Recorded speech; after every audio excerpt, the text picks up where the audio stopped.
Hello, everyone. I think we're still waiting for all of our speakers to get here, but just in the meantime, my name is Tan. Thank you for joining us for the latest Kumi Now online gathering. So our topic today is on student movements, and we are pleased to be joined by three activists who will be speaking about their particular contexts. The first part of our meeting is dedicated to our guest speakers, but do please stay around after they leave, as we will dedicate the rest of the hour to turning our knowledge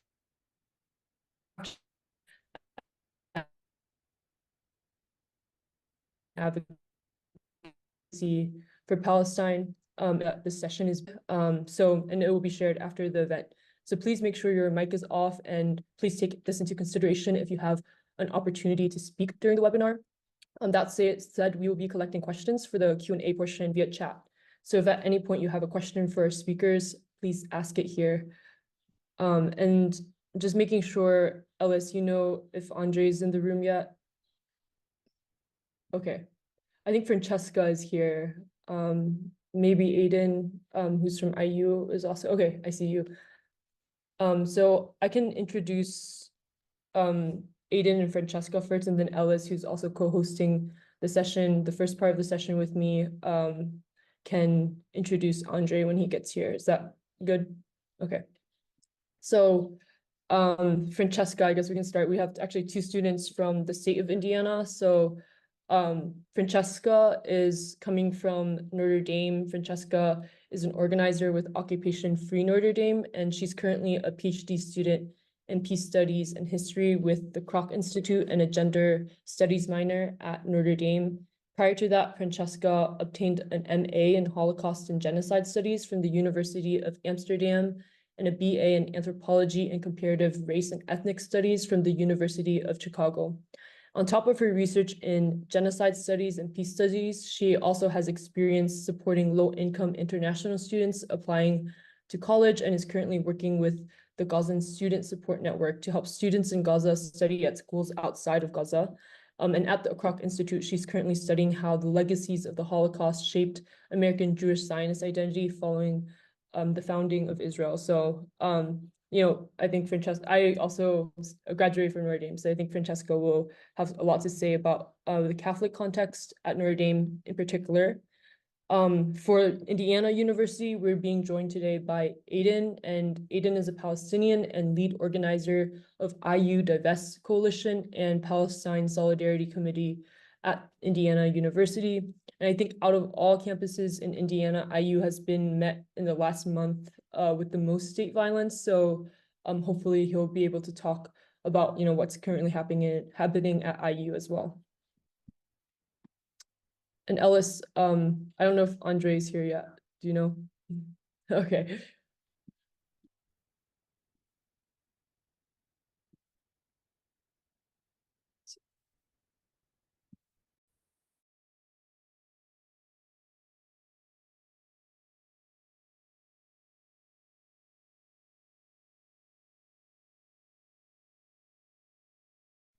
Hey, sorry, should I go ahead?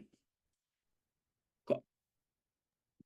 Yeah, I think that would be great. You can go, and then once Andre joins, we can introduce him. Cool, sounds good.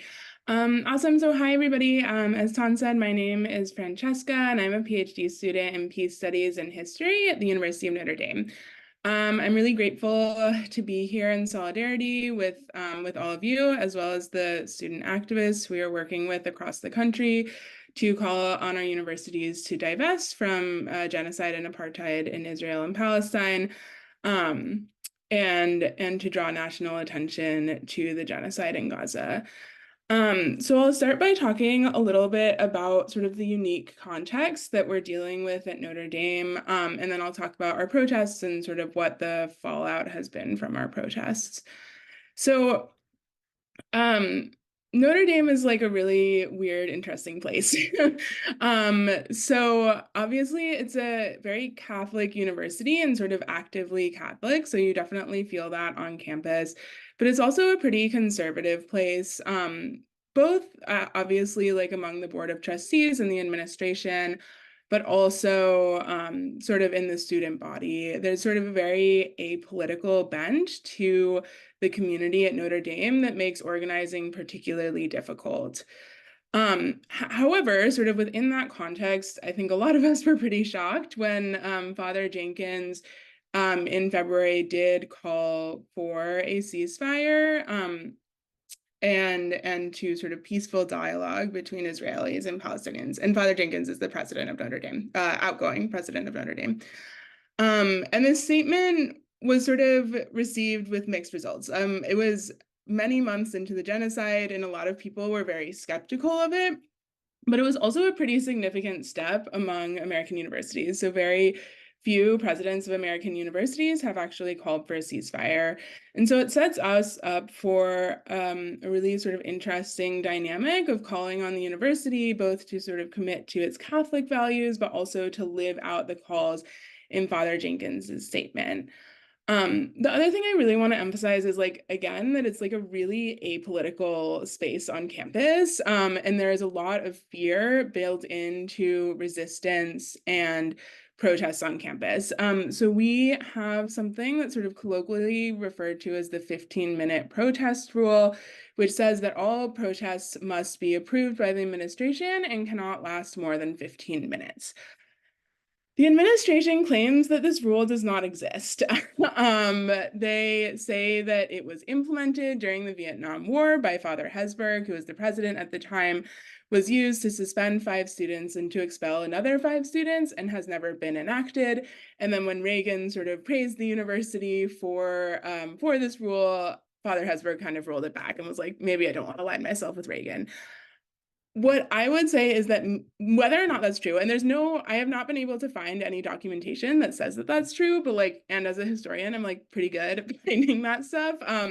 But I have not been able to find anything that says that it was rolled back. But I think what's like most important about this is that regardless of whether or not the rule like officially exists, it creates the significant culture of fear in which people do not want to do protests on campus and basically don't do unapproved protests on campus.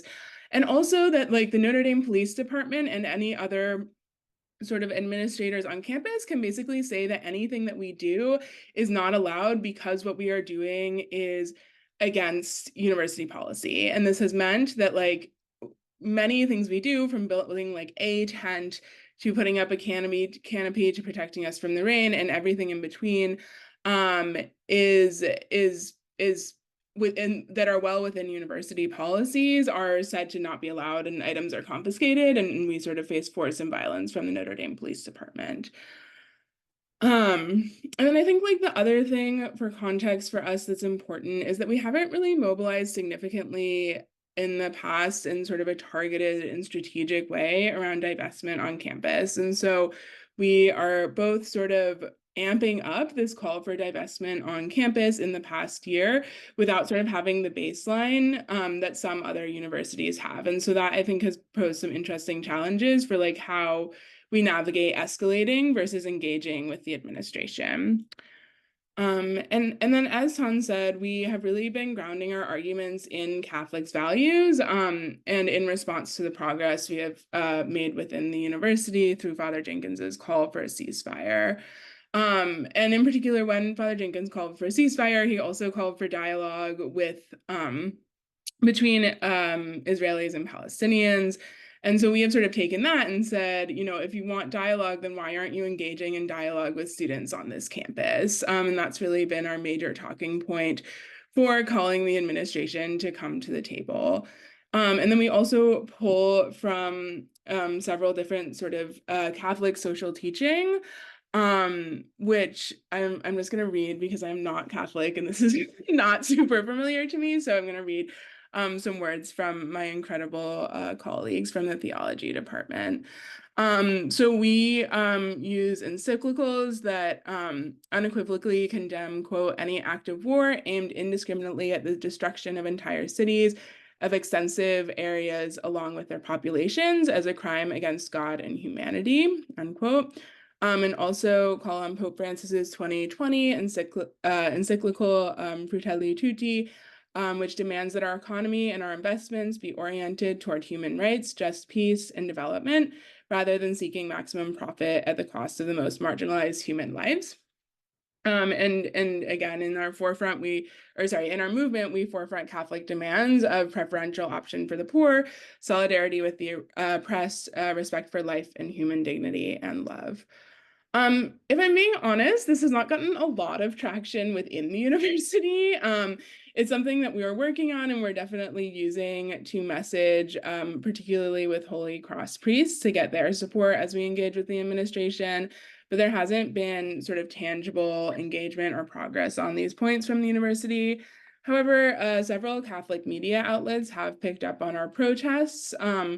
And Pax Christi, the National Catholic Peace Movement, published a statement of support, and there will also be a forthcoming article in US Catholic.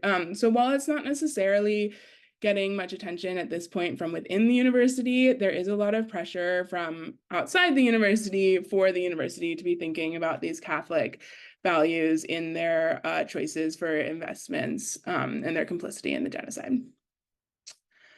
So it's sort of within that context and that messaging that we decided to do 2 protests in the past few weeks. So the first one was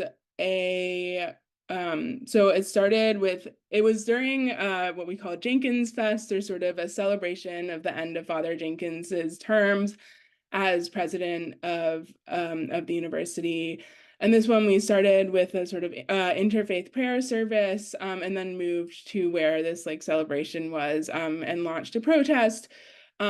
We built several tents that were pretty much immediately taken away. And then, but the university did sort of allow us to stay and maintain our protest into the evening, which we were not sure would happen. And then later in the evening, we built another tent, sort of symbolically, and stood with our arms linked in several sort of layers of people around it. And the Notre Dame Police Department engaged pretty aggressively and violently. And they particularly targeted students of color. So they grabbed one student of color by the wrist and basically stood there saying, "It hurts, doesn't it?" over and over again. We have that on video, which is really disturbing. And then they also elbowed another student in the face. And they also have claimed, although not taken action against a student, that a student attacked a police officer and, quote, ripped out a large chunk of her hair. This isn't true. We have photo evidence of everything, and there's no proof of this, but they are using this to sort of hold over us, that they can do whatever they want to us. So after that first protest, it was a pretty big deal. This was one of the first unapproved protests that we had on campus in years. It just lasted that night, and we went home around 11. And there were no arrests or anything like that. We chose to disperse. After that, the faculty senate reached out to us and said that they wanted to establish a line of communication and enter into dialogue with us. And so we said, okay, great. This is where we want to get support across the university. We want to be engaging with faculty and with sort of systems of power within the university. So we'd be happy to do a meeting. They responded saying, since there haven't been any new protests, we don't need to talk to you. And we just wanted to establish a line of communication, but that's it. So we're not going to talk to you. This is obviously a completely walking back from their initial outreach, where they explicitly said that they wanted to enter into dialogue with us. After we got that initial sort of, we just want to establish contact, we're not going to talk to you, we pushed back and said, we want to meet with you. You wanted to meet with us, we want to meet with you. And they said no. And that was really the point when we decided to launch our second protest, which would have sort of been a longer term encampment if the university had led it. We did not so this was May 2nd on Thursday. We did not do almost anything that was against university policy other than gathering during reading period. So it was right before finals. We didn't build tents, we didn't chant, we didn't have signs. We really didn't do anything that was not allowed other than gathering on our university campus. As soon as the Notre Dame Police Department did not know that we were coming, which was a really big win on our side of keeping it secret. But once they did know that they were coming, again, we were literally just sitting on a lawn on campus, and we had like several unlabeled police cars watching us, as well as several labeled police cars like driving in circles around the lawn that we were on, just watching us like sit there and talk and hang out with each other. We received word early on that a faculty member had reached out to a dean of the Keough Schools of Global Affairs and was trying to get him to come. And so we were trying to wait until he came to engage in conversation with him. And with the idea that like he doesn't really have any power, but that he has a lot of potential to engage with other members of the administration and to encourage them to engage with us. Throughout the night, it was sort of a problematic dynamic for us because the Notre Dame Police Department basically set it up so that they were going to let us stay until 10, and they basically were gonna, as long as we weren't chanting and as long as we weren't putting up tents, they were gonna let us do whatever we wanted. So as long as it was sort of a gathering and not a protest, they would let us stay until 10 p.m., at which point they would arrest anybody who was there. So it sort of set up this problematic space where we sort of just were like sitting there because they weren't really going to do anything until we reached 10 p.m., at which point they would sort of completely shut it down. And so in about I guess maybe around like 8:30, we moved from sort of a lawn that was on the edges of campus towards the center of campus in front of the sort of infamous dome, golden dome that we have on campus. And at that point, the police department came and said, this is more of a disruption, even though we were literally just standing there, and that they would basically kick us out within 30 minutes.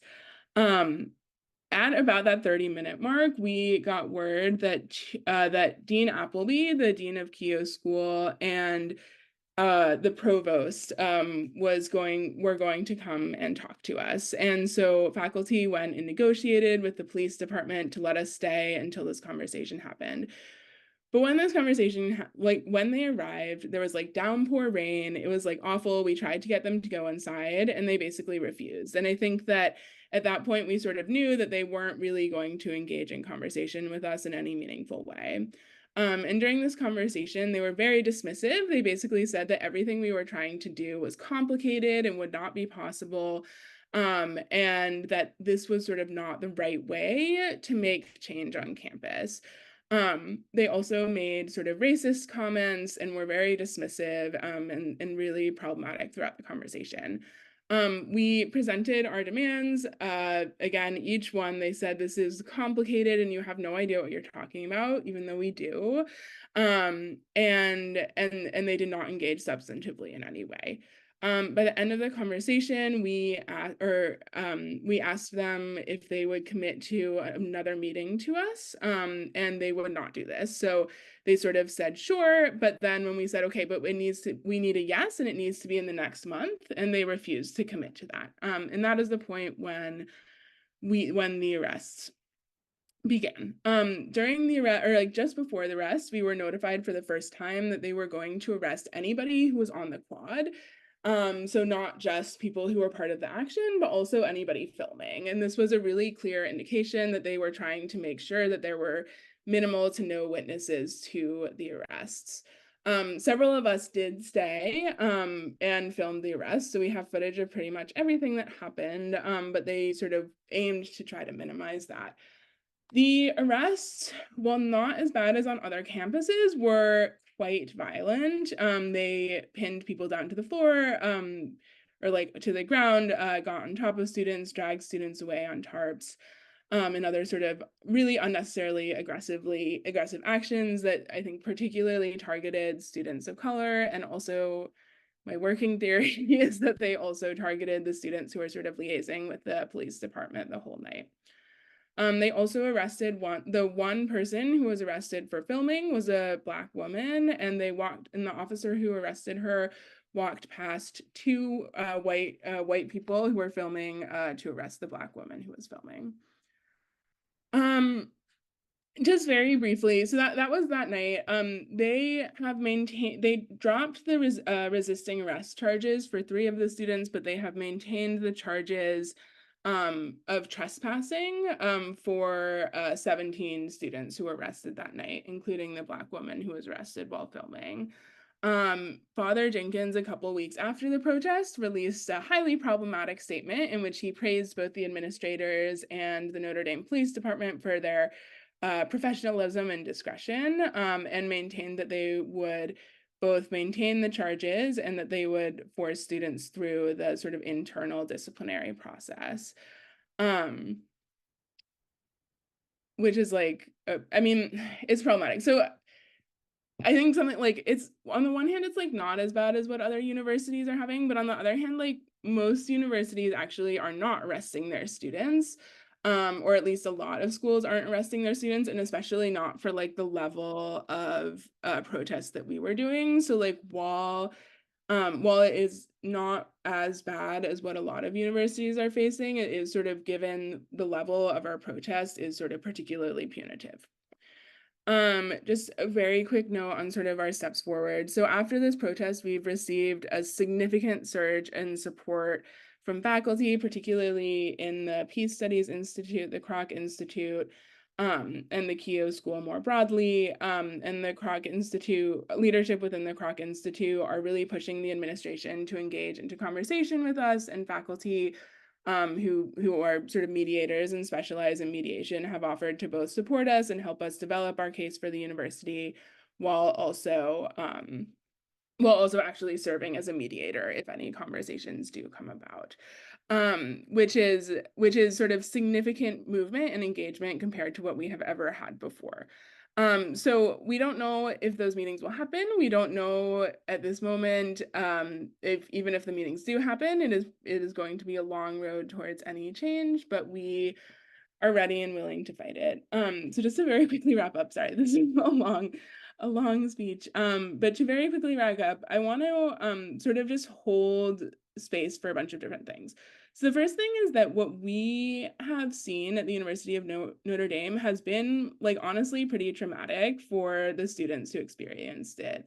Particularly the targeting of students of color has been particularly disturbing, and the violence from the Notre Dame Police Department has been really challenging for both people within the movement and outside of the movement. What we have faced, as I mentioned, is nowhere near as bad as what sort of our colleagues at other campuses have experienced, in which, you know, the police departments have responded with significantly more brutality and targeted actions against students. And of course, none of that compares to the experiences of Palestinians in Gaza currently facing an Israeli committed and US supported genocide. And so as we continue in our advocacy, we are sort of trying to hold all of these things true while making meaningful change for Palestinians on the ground. Thank you, Francesca. And we'll have a Q&A after, where, you know, if you want to put questions already in the chat, we'll revisit them. I think Andre's here, but for now, Aiden, if you want to go next and introduce yourself and talk about IU's context. Yeah, thanks. So, I'm Aiden. Like I said, I'm a Palestinian student who's studying at IU. I live here in the United States, but I'm from northern occupied Palestine and spent some time in the occupied West Bank. Um, where do I'm an undergrad student studying political science and philosophy. But I think I'll begin. This year I restarted our SJP chapter, so our Students for Justice in Palestine, but we go by a different name, Palestine Solidarity Committee. We're effectively a chapter. And so this year we really kind of got back into things and were pulled in, obviously, through the genocide. And so within the last few weeks, we've really mobilized at a level, you know, that we didn't necessarily expect. I mean, I know we all wanted to, but we didn't expect things to go the way they did, for better or worse. But so I think beginning like 2 or 3 weeks ago, in late April, we decided to set up an encampment in Dunn Meadow, which is a central like field within within IU's campus. And we began, you know, unfortunately, we set up very quickly But there's a policy, interestingly enough, about Dunmeadow. It's considered like a free speech zone, or like a zone in which demonstrations are designated to. However, the night before our demonstration, an ad hoc committee was established in order to change that. It was not made clear whatsoever. Nobody knew. The policy was still on the website that contradicted the ad hoc committee. So we had set up the encampment, and within about an hour, IUPD, the police department on IU's campus, came to tell us we had to leave. And faculty who had been supportive of us, we have a Faculty for Justice in Palestine chapter here on IU, which is like phenomenal. Um, but they came out to support us and really asserting the policy, but also asserting our demands first and foremost. And just to get in our demands, so we want the resignation of our president, which is a kind of tall order to ask, but I mean, it will make more sense as I go along. But just to preface, before the encampment, there was a no confidence vote in her, in which she was voted 93% no confidence from faculty and the grad student organization. So that was our first demand. Secondly, we demanded the end to the Crane partnership. IU is invested in the Naval Sea Warfare Center in Crane, Indiana, or just simply Crane. It's a naval base that involves sonar warfare, electronic warfare, specializes in small arms. We know it has distinct connections with Israeli defense companies in developing AI optic weaponry that's being used in Gaza right now. It's also a distributor of the Mark 84 2,000-pound bombs. And it's just an all-around, like, the more you peel, the more, disgusting it gets. And then we call third and foremost for full financial disclosure of IU and IU Foundation, a separate, it kind of splits. There's the departmental investments, and then there's the IU Foundation, or the larger investments. We full financial disclosure, and then from there, divestment to any company that is supporting, the ongoing genocide and settler colonialism in the land of Palestine. And so we began our encampment. I go back, and they told us to leave, and within 2 hours, Indiana State Police were down. They were armed to the brim, tear gas. Let me think. Tear gas. They had live ammunition. They had pepper bullets that they had used. They had riot gear. They had snipers. I don't know if that image had gone around, but there was a sniper on the top of our building. And then, a plethora of things. There was probably like 300 cops, maybe 50 on the line to raid the encampment. So the encampment got raided, and 33 people were arrested at that time. Mostly students, but around 5 faculty. And then from there, we had a kind of a quiet day. Friday, there was a lot of psychological warfare because we stayed through the night. There was a lot of surveillance. Police were around. State police would drive around, revving their engines. Another interesting thing that we have to deal with, which is more similarly akin to UCLA, is there's a very heavy Zionist population on IU's campus. So we received a lot of harassment. I jokingly say we kind of received what we call music terrorism, in which a lot of the Zionists brought a lot of speakers and would just play EDM for hours, like full volume. I think that was my biggest pet peeve. But there was also like verbal harassment, sexual obscenities being said, especially when we were getting brutalized by the police, because there was a place to stand, and there was the Zionists, and there was also the Proud Boys that came down, and I think that's emblematic enough. But I also would tell my colleagues that as a Palestinian, this feels very like oddly at home. Back in the West Bank, you'd be doing your own thing. Your friend's house gets raided. You have the IOF on you, and then there's a dance party down the street in the settlement or something like that. Very similar, or just the idea that you have to worry about the army coming in, and then you also have to worry about getting flanked by settlers or something. We didn't know what, some of these students were willing to do. We know some of my friends at UCLA, obviously had seen in the news, had been attacked in a lot of things. But so Friday was a quiet day. Then comes Saturday, and Indiana State Police comes back down with even more. I think there were some like 50 or 60 SWAT. There were, again, live ammunition. They had a Bearcat, which was armed with a sound cannon. Again, the snipers just stayed there for like 3 days. We had just seen them the whole time. Just a plethora of things. And so that's the day I got arrested. And we have evidence that this, they were targeted arrests, the sniper chatter. We had people listening to the sniper chatter, and we're able to like pinpoint the descriptions of me and some other top organizers that were targeted. So there was that. And then from there, I was arrested and then issued a ban from campus. So I'm not allowed on IU property for a year. Criminal trespassing. One of my colleagues, unfortunately got 5 years. They're also contingent on the charges. So there's 56 of us that are now facing charges of criminal trespassing, including 10 faculty members. But I mean, all in all, there is a shift in consciousness. We're still the encampment's still up actually.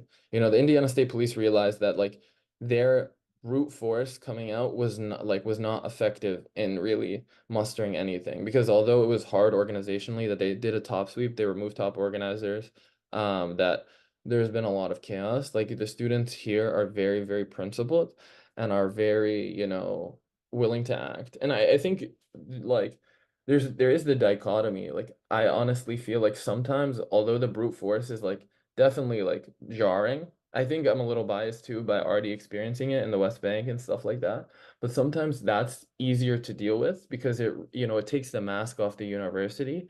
Um, it takes the mask off just the blind violence, the blind structural violence, instead of, like the other half where at like Notre Dame, like targeted, like the hiding behind administrative bureaucracy. So, and I think there's like a split on that on all campuses. You look at Harvard, Harvard had the suspension route, threats of suspension, so on and so forth, these technicalities, whereas Columbia was raided with such force and so on and so forth. So it's really navigating those dynamics. In terms of moving forward, I think we're just moving forward. We learned so much from the university. We learned so much about the community, and we plan to, just essentially like assert the knife of our demands continually by just our presence, because we know the presence on our camp, like our presence as a Palestine org, as organizers for Palestine, is continually challenging the school in ways that it can't respond. President Whitten is such a, outward fascist that it doesn't matter. The faculty, it's like I said, it's like a bittersweet thing. It's really made it easy for the faculty to kind of side with us when President Whitten had a meeting after, 55 students were arrested by SWAT, and goes, I don't see an issue with what I did. It's really like again, it's the blind violence coming out. So again, like we're moving forward, and a lot of us, we have a decent amount of Palestinian students again who have family back in Gaza, who are literally willing to do anything, who are willing to make any change. And I think there's been a joy in them and a joy in me too, the idea that we could muster a response from state police is really indicative of how much we're challenging our institution, how scared they are of us, how scared they are of students, how scared they are of it expanding, so um I try to think of I'm trying to think of more things off the top of my head that were really like big experiences. But no, I think that my goal is to continue. My goal is to continue because this school is a weapons manufacturer with a university attached. IU's invested in so many things that are just dirty money. Like I said, the Crane partnership. Crane developed C4ISR systems, the communication and reconnaissance systems that, although there isn't a distinct link we have found yet, but this is the same system that powers Lavender, the AI system that's used to target and level Gaza, the same system that was used to kill the poet Rafat al-Ari, the same systems that are being used to perpetuate genocide. And again, a part of our message is too that everything we're doing is for Gaza, everything like we're out for is. And it's emblematic though that the imperial boomerang, that this is investment on weapons manufacturing, not in students, not in actual, grounded values that purportedly the university espouses. But the idea that you can just invest yourself in, this capitalist greed, this weapons manufacturing, and it's not going to come back. That it's not, you won't make yourself expendable, you won't become thereby expendable at some point. You know what I mean? The idea that there will exist an expendable people that, for the sake of weapons profit, is I think the saying, an injustice anywhere is a threat to justice everywhere, and that's like the exact thing that we're witnessing. So yeah, I'll wrap up there.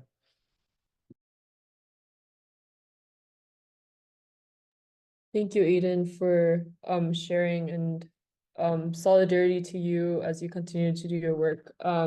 Ellis, you want to introduce Andre for our last speaker? Yes, so our last speaker is a student from Yale, the Reverend Andre Guilford Jr. Rev. Andre is an organizer, educator, creative, and innovator in tackling social problems facing Black young people using education and faith. Ordained to Christian ministry at Mount Pleasant Missionary Baptist Church, Andre attended Morehouse College, graduated from Wayne State University with a Bachelor of Arts degree in History and African American Studies. He also received a Master of Arts in Teaching from the University of the District of Columbia. And just this past weekend, Andre graduated with his Master of Divinity degree in Practical Theology at Andover Newton Seminary at Yale Divinity School in New Haven, Connecticut, and concluded his tenure as the president of Yale Black Seminarians. In March of this year, Andre was called to serve as the interim pastor of the historic Dixwell Avenue United Church of Christ, a 2004-year-old congregation in New Haven, Connecticut. Andre, thank you so much for joining us to talk about your context of the student movement and protests at Yale University, Yale Divinity School, and New Haven this past year. Thank you so much, Elise. I am very grateful to be among you all today. I was just over here just saying amen, amen, amen, ashe, as Aiden was talking, because all of that is very similar to what is happening here at Yale. I'm going to speak from a little bit of a different perspective because as a Black man, Black queer man who also is clergy, who has been kind of radicalized in the movement for Black lives, I come to this moment a little bit different, yet of the same thread, right? Of the same fabric.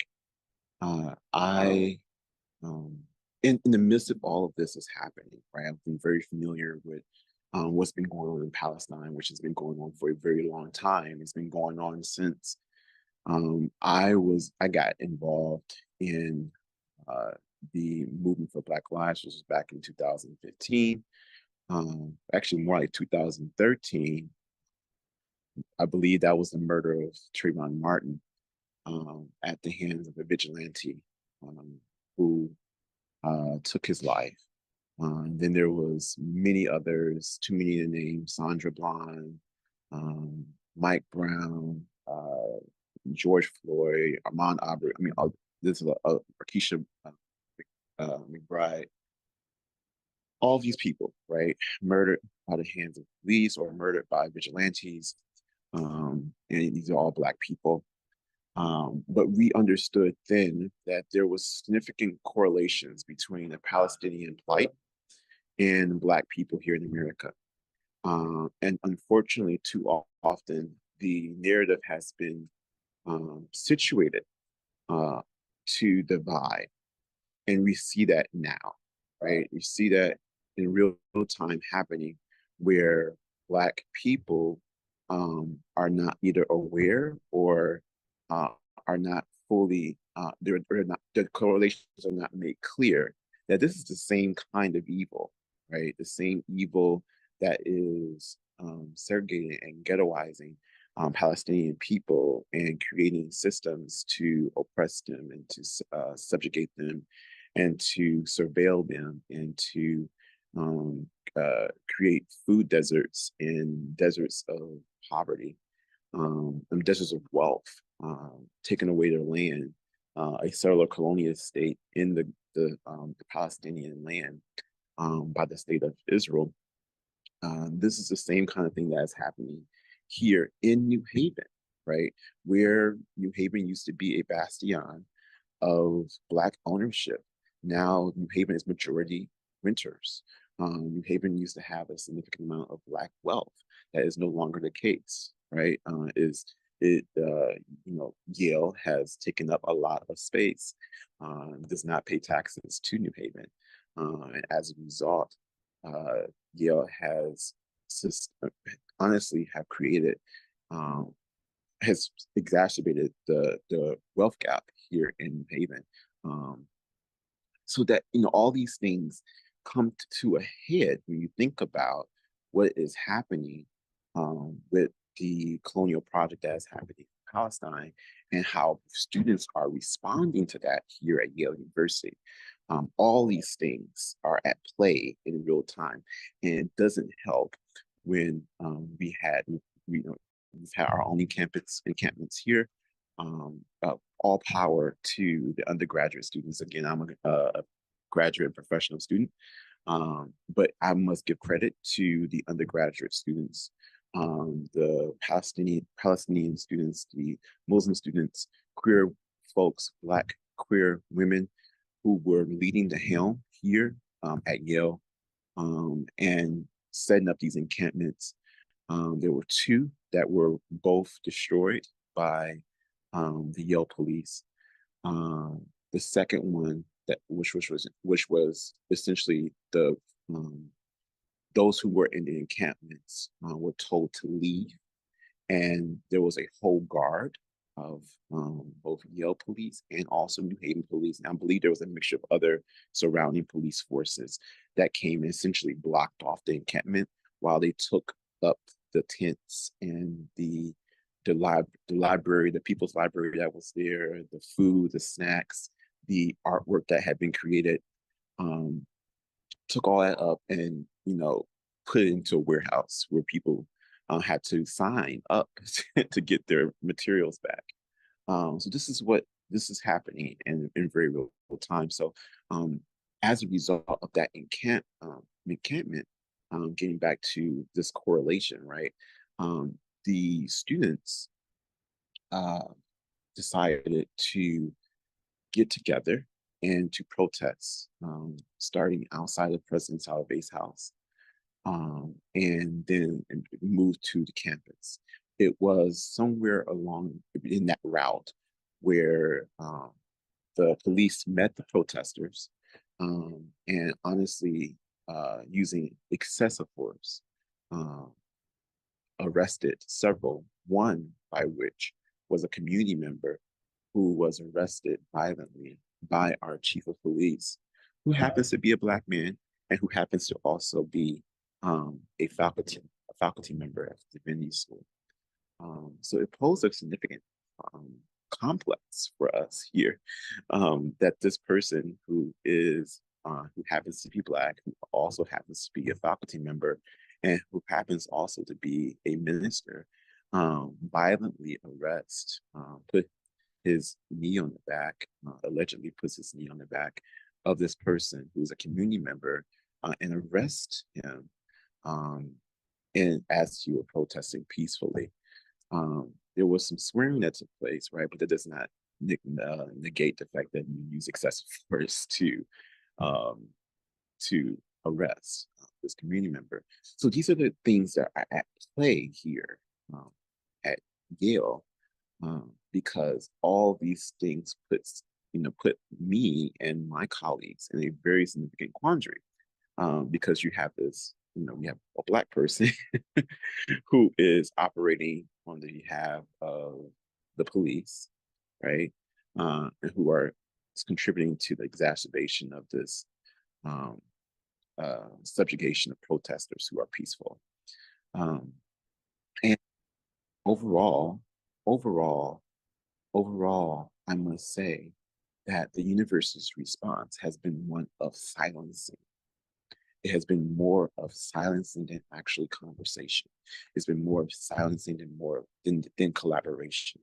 It's been more of silencing, saying that you are not being civil, than actually engaging the protesters in real ways, trying to figure out how to, what are the demands, right? The President Salave sent out an email saying that the protesters in the encampment were doing a litmus test in the encampment to anyone who passes their political beliefs would be accepted into the encampment, even though that was not the case, because I came in and brought them water and they didn't ask me any questions except for hello. So these are all the things that are happening. It's more so a systemic effort to silence, to demonize, and all the protesters, all of the student protesters that have been working adamantly, they've all been doing is trying to bring to the head the discrepancies that are present here in New Haven. New Haven is a predominantly Black city with systemic wealth gaps that has been exacerbated by Yale.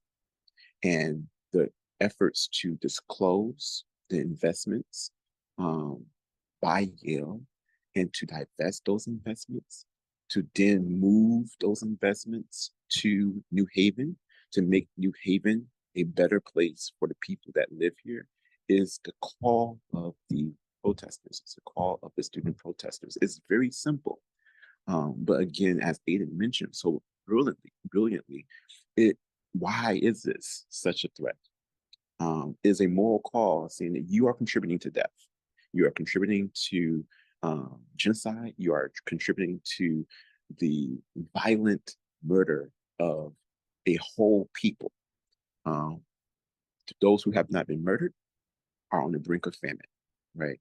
And for me as a minister, this has been a significant moral issue that I could not help but to collaborate with the student protesters, collaborate all of us together to try to figure out and push this university to divest and to reinvest. Because it's not just about disclosing and then divesting. It's about you need to put your money where you are located, because that has not been done holistically and robustly. So I can go on and on, but this is for me is a moral issue that is complex, interdependent amongst all these communities, and I find significant solidarity with my Palestinian brothers and sisters and family and siblings with the liberation of Black people and all other peoples of color.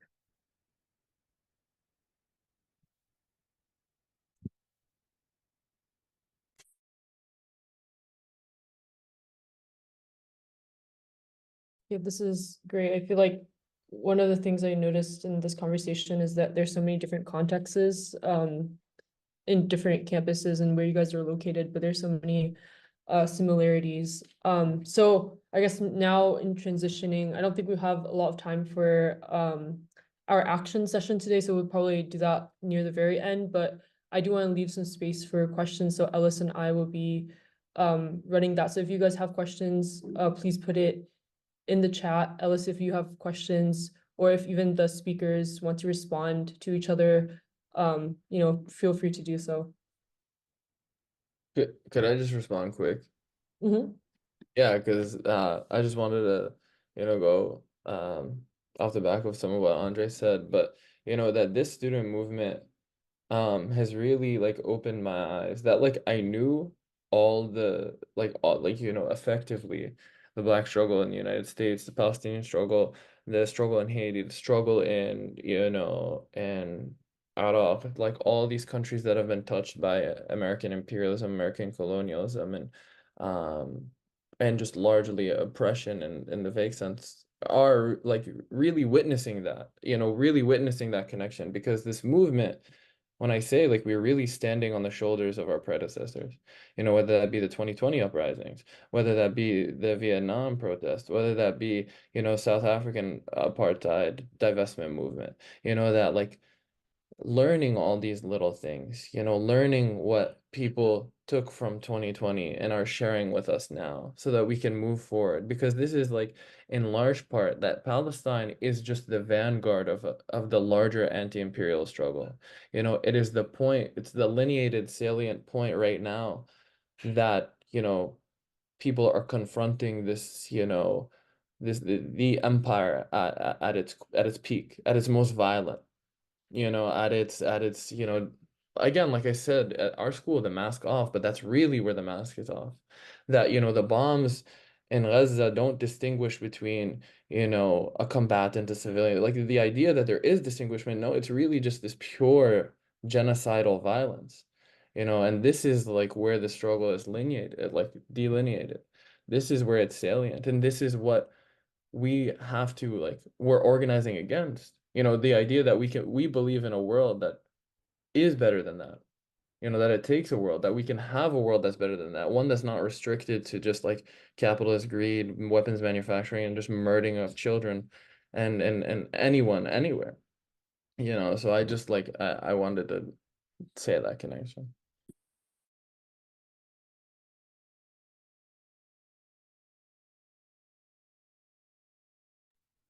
And may I also add, I must just say that I think in the conversations around what is happening, right, it's less about, even though I have my political beliefs, right, and they're all aligned, right? These are people.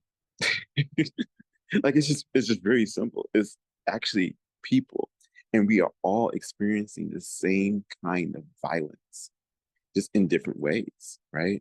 I'm from Detroit, so a few miles north, there was the violence of a unclean water system that poisoned an entire city, right? And many families are still reeling back from that issue, right? Detroit went through I mean, it's a ton of stuff that happened in Detroit, right? Bankruptcy, foreclosures where families were actually kicked out of their homes unjustly because of exacerbated tax appraisals, miscalculated tax appraisals, right? Where families were actually kicked out of their homes. Like, so this is happening all over the country, all over the world. And unfortunately, this is being touted as just a Palestinian issue, right? Just in Gaza, right? It's not. The violence is continual. It's happening all over the world. Apartheid was the same kind of thing. Jim Crow was the same kind of thing. Unclean water, same kind of thing. Lack of food, same kind of thing. I mean, like so this is this danger, right? To the state, to the those in power, because when we finally realize that we are fighting the same enemy, what would happen, right? And this is what we see with the student movement. There is people from all over the world, all different kind of backgrounds, Jews, Muslims, Christians, atheists, agnostics, who are saying this is wrong. And they're all bonding together on one accord. And that is the threat. That's the major threat that is at play here.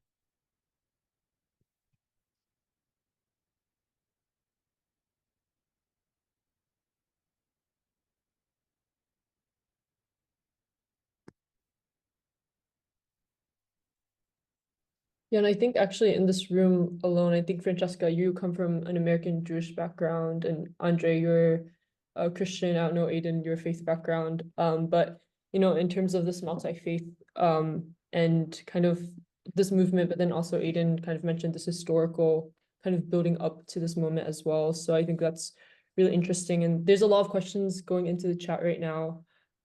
So I'll pick a few, but I guess Judith is saying, how can we turn our policymakers to put the good of everyone at the forefront of their decisions? And then I think there was an earlier one about, looking forward towards the summer recess months and, into next semester, what the hopes you guys have are.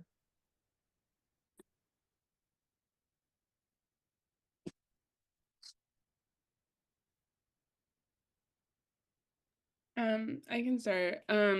So yeah, I mean, putting pressure on elected officials, yeah, I mean, you have to put it in terms of money. I don't there's no real other, you have to speak their language, and what the language that they're speaking is money. I know that's really a pessimistic view of the situation, but I mean, like there is no popular support for this genocide, and yet Biden said sends $1 billion worth of weapons to Israel to continue committing the genocide. So I don't personally have a lot of hope in the political systems, and I don't think there are clear-cut strategies for how to engage them. I do think the more I mean, I think we can use sort of apartheid South Africa as a model for thinking about the future, and using lessons learned from apartheid South Africa to place pressure on the administration. But even then, it's not obviously a direct roadmap, and I find it very difficult to conceptualize how we're going to change politicians' minds on these stances, especially with in the face of Christian Zionism. I think is where they're getting the most pressure, that it's not even really Jewish Zionism, and that there are far more Christian Zionists than Jewish Zionists in the US. In terms of the summer, so one is that we are following the lines of any chances of communication with the administration. So we really have no idea what's going to happen with this. We know that the administration is getting a lot of pressure from very high up places within the university, within the university, to meet with students. So we are preparing for that and hoping that it will happen, but with knowledge that there's a really good chance that it does not happen. And of course, that even if they meet with us, that they don't do anything, which I think is the most likely outcome, honestly. But we are sort of preparing for that. We are also expanding our demands. So our initial 3 demands, which I neglected to mention, are disclosure and divestment, an academic boycott, and then strengthening freedom of speech and protests on campus. And so we are also expanding those to include sort of various other demands to support and uplift Palestinian students and scholars as well. But I think the other thing that we're doing is really trying to organize ourselves on campus. So the movement for Palestine was about 5 students 2 months ago, on campus was about 5 students 2 months ago, and now is about 30 to 40 committed students. And so we're really trying to figure out how to put some structure and decision-making processes and various other things on the movement that we have on campus. We are also trying to build allies across the university. So we are certainly getting a lot of support from the Peace Studies Institute, but we're also trying to think really strategically about building relationships with other Holy Cross priests on campus, because every president of the university has to be a Holy Cross priest, and they have a lot of sway on campus. And we know that our incoming president will be much more receptive to engaging with us if we can mobilize Holy Cross priests to support us. So that's also one of our strategies for the summer.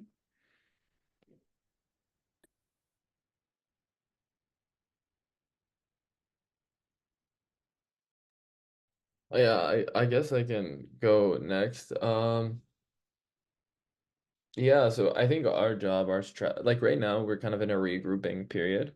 Because we know summer it's kind of difficult, you know what I mean? Student movement, and then summer hits, the students aren't there. But so we're just trying to regroup to kind of, launch again in the fall. And the idea is to I think, Francesca, you really kind of hit the nail in the what is a nail in the coffin, or something like that was really on point. South Africa is a great model. It's great to learn, but this is a particularly difficult, thing that we're facing. A particularly I don't think, of course the US had connections to South Africa, but the way in which it does to Israel are very unique. But I'd also push back on the idea that a lot of Americans frame it that this small little country determines what, or this settler colonial state determines what goes on in the US. That's not the relationship at hand. It's the front that this country is using. Everything that happens is, effectively in American interest. That's why it can continue. That the things we're seeing have happened in other places, where the US has been. The Iraq War, 1 million Iraqis were killed. An occupation went there, in South America riddled through. So it's important to remember how we organize are thinking about this, because it's what everything starts here. And so we have a particular responsibility here, you know, we have a particular complicity here, and also a particular challenge, because the United States is like effectively like, you know, I make my political speculations, dying superpower of the world, but still the superpower of the world. Um, but what, you know, organizing has taught me, especially on the university campus, but the way that in which we really get our demands, because you can't ask the hand to move in a lot of cases. Like there are spaces like, and I don't mean that, but it's like you have to do something in which it forces the hand. You know, and so our job and our strategic goal on campus is producing enough like internal chaos, and internal chaos can mean a billion different things. You know, internal chaos can be a scandal, internal chaos can be this constant disruption, internal chaos can be a boycott, internal chaos can be a strike. Enough chaos that's consistently, that builds off of it, that continually moves. Like say, you know, I think what's beautiful, it's beautiful what's happening at the UC system. Like you witness the students, I don't say like the students getting brutalized is beautiful, but the students who came out full force, and then, you know, the grad union at UC, 17,000 grad workers were like, yeah, we're striking. You know, and that really figuring out who is in this fight with you. I have so much more faith in faculty, even though like, you know, I have my qualms with faculty. I've always had qualms with faculty just going to school, but like now it's like realizing that who is in this, you know, it's students, it's faculty, it's the community members. It's not the administrators are not here, but also expanding there, that it's your neighbors, it's your friends, it's your community, you know, it's the people. And realizing that, making those coalitions, making that alliance, so you can all cause that chaos, because our job, you know, is making, you know, is making supporting Israel, sending all that money, you know, supporting weapons manufacturing is unfeasible, you know, making it so difficult. And I think like a good like analogy is like, say you have a janitor who works for some weapons manufacturing company. If he's constantly getting bugged by students, you think he's going to want to, he gets a $40,000 salary a year. You think he's getting constantly yelled at for his associations with weapons manufacturing. You think he's going to want to continue? But it's about finding those weak links. It's about finding ways you can really push. And that those weak links will bring it all down. You know, and it's like it's effectively a large endeavor, that the student movement is a focal point, and that hopefully it can spread larger to communities. And that's what happened in Palestine. You know, there's Palestinian armed resistance, but that's not, you know, resistance in Palestine has always existed in a multitude of ways. You know, that in 1936, there were organized huge strikes against the British. You know, there was also, you know, armed struggle component, but all of them together were what, you know, effectively caused chaos. Granted, that revolt did ended poorly, but you know, the idea that Palestinians have always found ways to resist, that whether it be boycott, whether it be, you know, um, BDS, whether it be, you know, the Intifada, like all of these things, you know, and we have a responsibility to resist the things that are on us, because we are in, you know, the belly of the beast. We're in the thing, you know, we are, you know, we're all varying degrees of victims, but effectively, you know, everyone at some point will be a victim of this system, will be a victim of this violence. And it's our job to orient ourselves in that kind of thinking.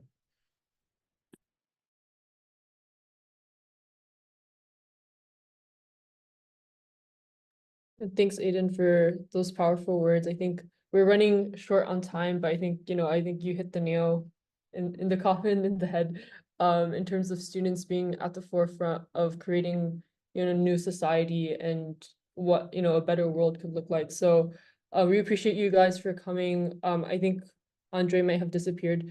Lily, is there anything you want to say about actions? Our speakers also, if you guys have any specific actions, Francesca sent me a link at some point, but Aiden, if you have anything that you want to particularly say about how we can support the movements that you guys are organizing and doing on campuses.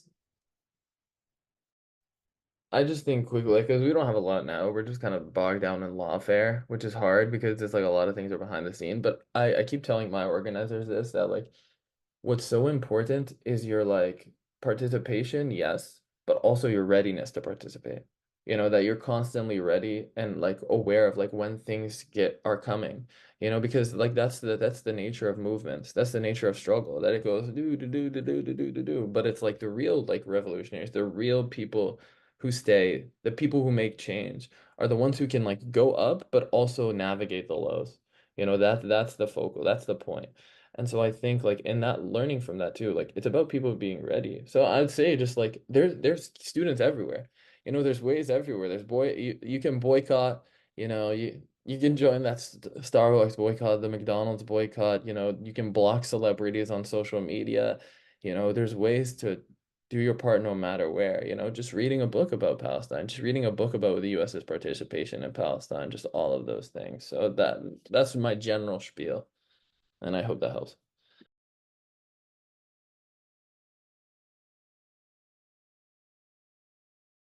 I'll just say one quick note and a final thank you to each of our 3 speakers and panelists who were able to join us. We here at Sabeel and Kumi support you in the movements, and our Palestinian colleagues from East Jerusalem are very grateful that you were able to join us today. I've put all the links to the social media accounts for the movements at each of the respective universities in the chat. So I encourage those of you with social media to, as part of this week's action, follow those accounts, and the rest of the information specifically for the Notre Dame action, and then also the usual actions of the week, are linked on the website, and that is shared in the chat. We're not going to take any more of your times today to go through the actions like usual. But again, just thank you to our speakers for this discussion, and did want to give Andre one more chance to answer the last question, but I don't see him. So with that being said, we're going to wrap it up, and thank you, Ellis and Ton and Francesca, Aiden, and Andre. Thank you guys so much.